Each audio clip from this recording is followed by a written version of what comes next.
अस्सलामुअलैकुम my social media family. उम्मीद करती हूँ कि आप सब लोग हमेशा की तरह खुशबाश होंगे और हिफ्ज़ अमान के साथ होंगे। रेहाम खान जो कि एक्स वाइफ हैं, यानी कि अब ex prime minister Imran Khan साहब की, जो कि अब उनकी मौजूदा बीवी नहीं है, उनकी एक बहुत ही गंदी किस्म की लड़ाई हुई है, वो भी सोशल मीडिया के ऊपर। अदाकारा वेटरन एक्ट्रेस हैं, पुरानी एक्ट्रेस हैं, मिशी खान के साथ। तो मिशी खान का दरअसल क्या ताल्लुक निकला है इमरान खान साहब के साथ, तो ये फुफो वाला जो सीन निकला है, ये बीच में क्या निकला है, और रेहाम खान के साथ आखिर इतनी दुश्मनी कैसे हो गई मिशी खान की, और वो भी इमरान खान के ऊपर ये दोनों लड़ रही हैं, वो क्यों लड़ रही हैं। और ये भी मैं आपको बता दूं कि जो रेहाम खान है वो तो ठीक है जी, एक्स वाइफ हैं, उनके अंदर तो एक तकलीफ होगी, सारी चीज़ें होंगी, लेकिन मिशी खान जो है, क्या वो महज सिर्फ एक फॉलोअर हैं, उसकी वजह से डिफेंड कर रही हैं, या मामला कुछ और है। आज के वीडियो में यही सब कुछ आपको बताने के लिए मैं हाजिर हो गई हूँ।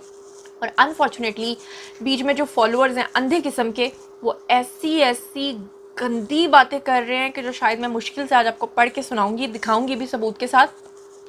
चलिए शुरू करते हैं ये मामले से, लेकिन उससे पहले हमेशा की तरह एक रिक्वेस्ट ये है कि अगर अब तक आपने मेरे चैनल को सब्सक्राइब नहीं किया तो कर लीजिए। जनाब, झगड़ा यहाँ से शुरू हुआ कि आपको पता है कि जब से इमरान खान साहब के ख़िलाफ़ जो है अदम एतमाद की तहरीक शुरू हुई है, उस वक्त से हमारी जो शोबिज़ इंडस्ट्री के जितने भी स्टार्स हैं, ऑब्वियसली बहुत सारे स्टार्स ऐसे हैं जो कि पीएमएलएन और दूसरी पार्टीज़ को सपोर्ट कर रहे थे, लेकिन एक बड़ी तादाद इस तरह के स्टार्स की थी जो कि सपोर्ट कर रही थी किसको?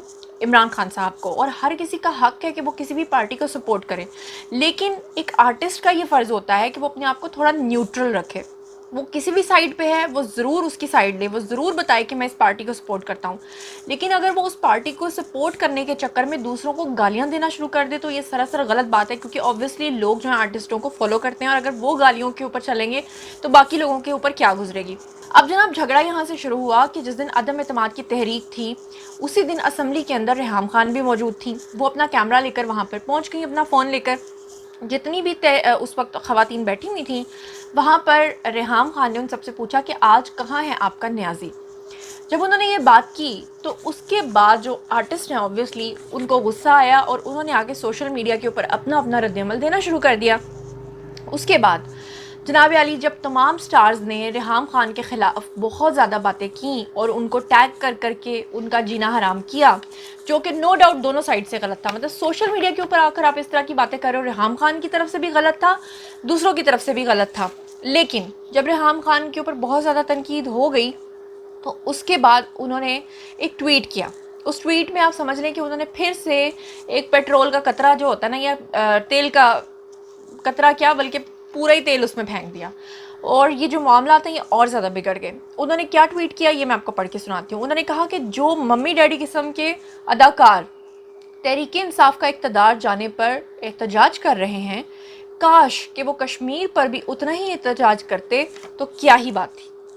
अब जब रेहाम खान ने ये बात की तो उसके बाद आपको पता है कि बहुत सारे स्टार्स जो हैं वो इसमें नहीं कूदे, लेकिन हमारी एक वेटरन एक्ट्रेस है मिशी खान, वो वहाँ पर कूदी, और उन्होंने आकर वहाँ पर क्या कहा ये मैं आपको ज़रा पढ़ के सुनाती हूँ। मैंने लिख के रखा है और उनका एक वीडियो भी मेरे पास मौजूद है, मैं आपको वो भी सुनवाऊँगी, लेकिन पहले उन्होंने क्या कहा ये सुने, और फिर आगे लड़ाई कहाँ तक गई, और फिर इसमें जितने भी यूथ के लोग हैं वो किस तरह से शामिल हुए और क्या क्या मामला हुआ, वो मैं आपको आगे चल के बताती हूँ। लेकिन ज़रा ये सुने कि मिशी खान का फिर क्या रद्द-ए-अमल आया। हालांकि रेहाम खान ने ओवरऑल तमाम आर्टिस्टों के बारे में बात की थी, लेकिन मिशी खान ने बीच में आकर कहा कि जब से उन्होंने उनके ऊपर दुपट्टे के ऊपर तनकीद करना शुरू कर दी। सबसे पहले तो दुपट्टा आता है, हालांकि वो खुद एक आर्टिस्ट हैं, खुद वो ड्रामाज में काम करती रही हैं, लेकिन उन्होंने फौरी तौर पे लफ्ज़ी जंग को छेड़ते हुए रेहाम खान को ताना देते हुए ये कहा कि अगर आपने अब अपने सर पे दुपट्टा रख ही लिया है तो आपको कश्मीर याद आ गया है। जब आप बीबीसी पे रिपोर्टिंग किया करती थी, मगरबी तर्ज की ज़िंदगी गुजार रही थी, वैसे ही कपड़े पहनती थी, तब आपको आपको कश्मीर क्यों नहीं याद आया। जब ये बात उन्होंने की तो मैं चाहूँगी कि पहले ना आप उनका वीडियो देखें और उसके बाद मैं आपको बताती हूँ कि मामला कहाँ तक भड़क उठा। अस्सलाम वालेकुम एवरीवन। अभी मैंने रेहाम खान साहबा का एक ट्वीट पढ़ा जिसमें वो कह रही हैं कि ये जो मम्मी डैडी अदाकार हैं ये इमरान खान की हुकूमत जाने पे जो एहतजाज कर रहे हैं, यही एहतजाज अगर ये कश्मीर के लिए करते तो क्या ही बात थी। तो आप कर लेती ना, आप किस बात का वेट कर रही हैं? आप हमें जो डिक्टेशन देती हैं हर दफ़ा आके, तो आप कर लेती, लेकिन आप तो टू बिजी थी बीबीसी पे वेदर रिपोर्ट देने में, सालसा स्टेप्स सिखाने में, वेस्टर्न तर्ज की लाइफस्टाइल जीने में। अब आपने सर पे दुपट्टा ले लिया तो आपको कश्मीर याद आ गया है। हमें शुक्र अल्हम्दुलिल्लाह कश्मीर याद है और हम उसके लिए आवाज़ भी उठाते हैं। और on behalf of the actors fraternity मैं ये ज़रूर कहना चाहूँगी कि हमें पूरा राइट है कि हम किसको सपोर्ट करें किसको ना करें। आप जो है पाकिस्तान तशरीफ़ ला चुकी हैं और अब आप ट्र करके स्पीडी गंजालेस की तरह कभी नेशनल असेंबली पहुंच जाती हैं फ़ोन लेके, जो कि अलाउड नहीं है, उल्टी सीधी वीडियोस बनाती हैं। तो आप अपना काम करें और हमें अपना करने दें। थैंक यू जी। तो आप लोगों ने देखा कि मिशी खान ने जो कुछ कहा रेहाम खान के बारे में, इसको पंजाबी में कहते हैं भिगो भिगो के छितर मारना। इसके बाद जाहिर है कि रेहाम खान ने कहाँ खामोश रहना था, उन्होंने फिर से अपना रद्देमल देना था। उन्होंने एक नया राज खोल दिया, एक नया कच्चा चट्टा खोला। किसका? मिशी खान का।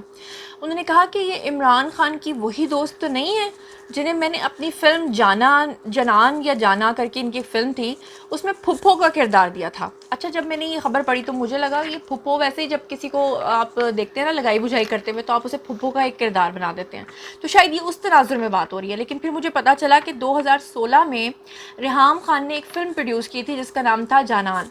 तो उस फिल्म में जो मिशी खान है बेसिकली वो इमरान खान साहब के पास पहुंच गई थी, क्योंकि उनके इमरान खान के साथ बड़े अच्छे ताल्लुकात थे, और उन्होंने बेसिकली इमरान खान से इस बात की जो है रिक्वेस्ट की थी कि मुझे इसमें कैरेक्टर दिलवाया जाए। और फिर रेहाम खान ने बेसिकली उस राज को खोला कि इमरान खान के कहने पर मैंने इनको उसमें एक फुप्पो का किरदार दिया था, जिसका नाम आपको याद होगा शीरीन गुल के नाम से इन्होंने कैरेक्टर परफॉर्म किया था। तो इसीलिए आज ज़ाहिर बात है वो इमरान खान के हक़ में जब बात कर रही हैं तो रेहाम खान से भी नहीं रहा गया और उन्होंने भी रद्द-ए-अमल के तौर पे वहाँ पर ये बात कर दी। लेकिन फिर बीच में ज़ाहिर बात है कि जो अहले यूथ हैं, यानी कि वो जो अहले यूथ ही मैं कहूँगी, अब मैं यूथिया कहूँगी तो आप लोग गुस्सा करेंगे, वो भी बीच में कूद गए। अब उन्होंने क्या कहा? उन्होंने कहा कि यार एक आईडी है, बहुत गंदे गंदे यार मैसेजेस किए, लेकिन मैं अफसोस के साथ आपको दिखाने पड़ रहे हैं। मैं आपको बताना चाहती हूँ कि मेंटालिटी क्या है, कि जब आप देखते हैं ना कि आपकी बात के साथ किसी दूसरे की बात मैच नहीं कर रही, तो आप उसकी बात भी बर्दाश्त करें, अपनी बात भी करें, लफ्ज़ों की जंग भी करें, लेकिन तसादुम में इस हद तक आगे ना बढ़ जाएं कि आप किसी को गालियाँ देना शुरू कर दें। देखें, एक आईडी है जी अली इमरान नाम की, अली इमरान 1 के नाम से इनकी आईडी है, और नीचे जनाब इन्होंने लिखा है, यार कम अज़ कम रमज़ान में तो, ये आगे जो लफ्ज़ है तो बस इस्तग़फ़ार में ये लफ्ज़ बोल नहीं सकती, आप लोग पढ़ रहे हैं, गंदी गाली दे के आगे लिखा हुआ है फरारी, और आगे फिर गंदी गाली, और फिर आगे लिखा है कि गरीदा भी ये है और ये बंदी भी ऐसी है, यानी इनको गरीदा फारूकी के साथ मिला दिया गया है। अफसोस की बात है। उसके बाद लिखा गया है, ये भिखारी पटवारन कब इमरान खान न्याजी की साबका बीवी रेहाम खान के घर के सामने एहतजाज करेंगे। यानी कि बहुत ही गंदी किस्म की लैंग्वेज इस्तेमाल की गई है। फिर उसके बाद लिखा हुआ है एक बंदे ने 10 पाउंड रेट और औकात वाली बूढ़ी, और आगे फिर गंदी गाली, और आगे लिखा है रेहाम रमज़ान आजकल सवाए बिल्लो जॉब के और कोई गाहक नहीं मिलते इस बूढ़ी, और फिर आगे फिर से गाली को काले जमैकी भी कहते हैं कि इस फिर गाली सॉरी क्या मेरे मुंह से, और आगे पे सड़ा गोश्त लिखा, बूढ़ी लिखा, और मुंह से बवासीर, और पता नहीं सोजाक, और बेचारी बुढ़िया, और यहाँ तक, यानी आप अंदाज़ा करें कि सोशल मीडिया एक प्लेटफॉर्म है, एक ओपन प्लेटफॉर्म है जहाँ पर कोई भी आकर अपनी राय का इजहार कर सकता है। मिसाल के तौर पे अगर मैं कोई बात कर रही हूँ और दूसरा बंदा उससे अग्री नहीं करता, तो ये तो नहीं हो सकता कि मेरे नुक्ते के ऊपर सबको राज़ी होना ज़रूरी है। अगला बंदा, उसका पूरा हक बनता है कि वो वहाँ पर आए, कमेंट सेक्शन में लिखे कि भाई मैं आपकी बात से डिसएग्री करता हूँ, मैं उसे बताऊँ कि भाई मैं इस पॉइंट को यहाँ रखती हूँ, अगला बंदा बताए कि भाई मैं इसे इसलिए डिसएग्री करता हूँ क्योंकि मैं इन पॉइंट्स के ऊपर इसे डिसएग्री कर रहा हूँ। ये होती है हेल्दी बहस। लेकिन अगर आप किसी के मुंह पर खड़े होकर सिर्फ गाली दें, मैं एक एग्जांपल देके आपको समझाऊंगी। फ़र्ज़ करें कि आपके घर के साथ वाला जो घर है वहाँ पर बड़ी वाहियात किस्म की पार्टी चल रही है, वहाँ पर गाने चल रहे हैं, वहाँ पर नाच गाना हो रहा है, और आपके घर में बूढ़े अफराद हैं जिनको दिल का मसला है या वो परेशान है, तो आप जो है ना आपके पास 2 रास्ते हैं। एक रास्ता आपके पास यह है कि आप पुलिस के पास जाएं और जाकर उनकी शिकायत करें, और दूसरा रास्ता ये कि आप सोचें कि नहीं यार कोई बात नहीं, हमारे हमसाए हैं, हम इनसे जाकर रिक्वेस्ट कर लेते हैं। आप जाकर उनका दरवाज़ा नॉक करें और आप जाकर उनसे ये पूछें कि भाई आपने जो इतनी ऊंची आवाज़ में ये जो लगाया हुआ है, आप काइंडली इसको ज़रा हल्का कर दें या बंद कर दें। अब सामने वाले के ऊपर डिपेंड करता है कि वो किस तरह से रिएक्ट करता है। एक रिएक्ट करने का तरीका यह है कि वो कहे कि माजरत चाहते हैं जी, हमारे ऊंचे म्यूज़िक की वजह से अगर आपको परेशानी हो रही है, ठीक है जी, हम इसको आहिस्ता कर लेते हैं। दूसरा तरीका ये होता है कि वो कहें हैं कि जी सॉरी, हम लोग अपना फंक्शन करके ही इसको बंद करेंगे, आपको कहीं शिकायत करनी है कर लीजिए। ये भी एक महज़्ज़ब तरीका है इनकार करने का, लेकिन गालम गलोच नहीं है। और तीसरा तरीका ये है कि अगर अगला बंदा कहे, गाली दे के आपके मुंह के ऊपर दरवाज़ा बंद कर दे, आप अपने ईमान से बताइएगा आपको कैसा लगेगा? आपको अच्छा लगेगा? आपका तो बहुत झगड़ा हो जाएगा। आपने तो कत्ल नहीं भी करना होगा तो आप कर दोगे, क्योंकि आपको गुस्सा आएगा कि इस बंदे ने मेरे मुंह पे गाली दे के दरवाज़ा क्यों बंद किया, और ख़ासतौर पर वो गाली आपको आपकी माँ या बहन की दी हो। तो ये सब सुनकर आपको कैसा लगेगा? तो ऐसा ही सुनकर लगता है जब इमरान खान साहब के सपोर्टर्स और फॉलोअर्स, अनफॉर्चुनेटली जब मैं उनके कमेंट्स रीड करती हूँ ना, मुझे उनसे और ज़्यादा नफ़रत होती है, शदीद नफ़रत। क्योंकि आपने जब किसी को कायल करना होता है तो अपनी दलील के साथ करना होता है, उसको जलील करके नहीं करना होता। आपने उसके साथ बहस करनी होती है, हेल्दी बहस करनी होती है, आपने उसको अपने पॉइंट पर कायल करना होता है। आपने देखा नहीं, हमारे नबी पाक सल्लल्लाहु अलैहि वसल्लम की मिसाल आपके सामने है कि ताइफ में जब वो जाते थे तो लोग उनको इतने पत्थर मारते थे, उनके ऊपर कूड़ा फेंकते थे कि उनके पैरों से खून निकलने लगता था। उनके हाथ में तो पूरी कायनात थी, वो चाहते तो अल्लाह से सिर्फ एक बद्दुआ मांगते तो सारे के सारे उसी वक्त गर्क हो जाते, सबके सबको वो मार देते। लेकिन उन्होंने तो कभी ऐसा नहीं किया। दुनिया को कैसे जीता? अपने इखलाक से जीता। इखलाक से जीतें, गालियों से मत जीतें, ये मेरा ख्याल है। और आप मुझे बताएं कि एक और पॉइंट मैं आपको, जो बड़ा इंपॉर्टेंट पॉइंट है, आपको क्या लगता है कि ये सारे स्टार्स इमरान खान को बड़ा सपोर्ट कर रहे हैं? आपको क्या लगता है कि ये इमरान खान को डिफेंड करने के लिए सोशल मीडिया पे आते हैं? तो क्या ये उनके बड़े हक में है? ऐसा हरगिज़ भी नहीं है। कि वही स्टार्स हैं जो दिन रात हमारे साथ बैठे होते हैं, हम इनसे पूछ रहे होते हैं आपने ये ट्वीट क्यों किया, आपने ये पोस्ट क्यों की, तो पता है उनका क्या जवाब होता है? उनका ये जवाब होता है, हाँ हमने एक वायरल टॉपिक था उस पर जानबूझ के, वो जैसे कहते हैं ना छप्पड़ में जोहड़ में फेंकना पत्थर, ताकि वेव सारी हमारी तरफ आ जाए, ताकि सारी जो ऑडियंस है वो हमारी तरफ आ जाए। सबको पता है कि इस वक्त इमरान खान के हक में वेव चली हुई है।